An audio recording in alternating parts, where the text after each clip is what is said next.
So when I was asked to do this presentation, the first thing that I thought of when I thought of an early learning system was my family and family dynamics. So this is actually a picture of my parents, my dad with the mustache, my mom in the white dress. They showed up at the church, and I don't think they had a plan on how they were going to bring their two very different families together. They didn't think about how they were going to communicate traditions, holidays, vacations, all that good stuff. And so they quickly had to get on the same page and get a plan and then start executing that plan to navigate the in-laws. This is actually a diagram of the early learning system, all the partners, so the Department of Early Learning, Thrive, community colleges, early learning providers, and it looks pretty complicated and pretty messy. And so I think quickly we all realized that if we were gonna start driving change for kids and families, that we were gonna have to get on the same page. How are we going to be working together? What are we gonna be working on? What's the plan? And how are we really gonna drive change for kids? So a few years ago, we released the early learning plan, and that was a game changer for us. So this is Halloween. I was a rabbit for like the first 12 years of my life. My mom's not the most creative person, and then I had to outgrow my sister's costume. So thinking about early learning and thinking about our work requires creativity and thinking outside of the box. We didn't get ourselves into this problem where we have a huge opportunity gap, a growing opportunity gap, because we're doing the right things. So we have to think a different way to solve those problems. We've had the opportunity during this economic crisis, because we've had a little more time with not as much investment, to think differently about something like a kindergarten assessment.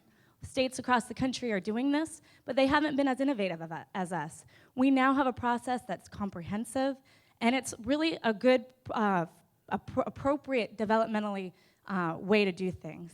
This is me following my sister, because little sisters follow their big sisters. The day that we figured out that if we tackled things together, my parents didn't have a chance, was huge. And the same has been true for our community down in Olympia. When we have a common agenda, common messages, and we're really driving that, knowing who to send where and who to talk when, has been really, really powerful. So in this crisis, when a lot of things have been cut, almost every sector has just been, decimated. Early learning hasn't been. It's been protected and it's been prioritized. And last year, we actually had $1 million new to support implementing our walk kids. So knowing who to send first, how to be talking, being on the same message, having that common partnership with multiple stakeholders has been huge for our success in building a system. And it's really been about taking risks for Thrive. We're a private-public partnership. We're supposed to be innovative. We're supposed to be helping the state partners figure out where to drive those really valuable taxpayer dollars. Just like it was really important for me to wear purple and not be matching my parents on the ski mountain. A big day for the Boyajians.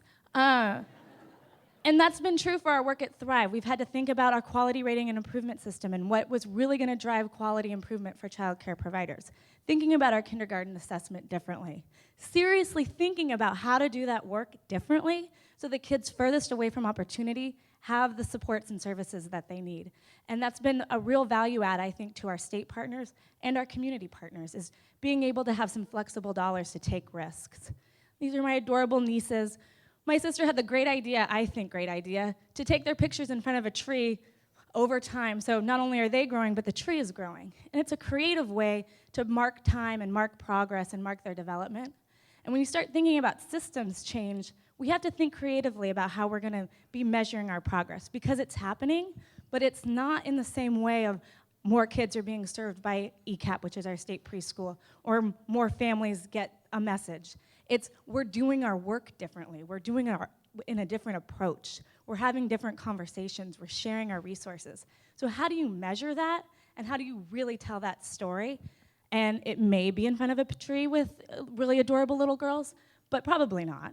And then finally, I think we don't do a very good job at this, but really celebrate success. So this is our most recent family vacation. We're not the best photographers. But my dad's had some health problems the last few years, and so he's finally cancer-free. So it was a big deal. We needed to stop our busy lives and really celebrate that. Just like in Washington, we've recently won a $60 million grant, Race to the Top. We won a $25 million competitive grant for home visiting. These are huge wins for our state. $85 million is coming to the state. We need to celebrate that, But we also need to know so that good stuff is coming. I know that we're going to have a lot of things in my family to celebrate, weddings, more babies, and I know that early learning has a lot left to do, and we're going to be celebrating those wins too, but we really have to take the time to really celebrate when we win.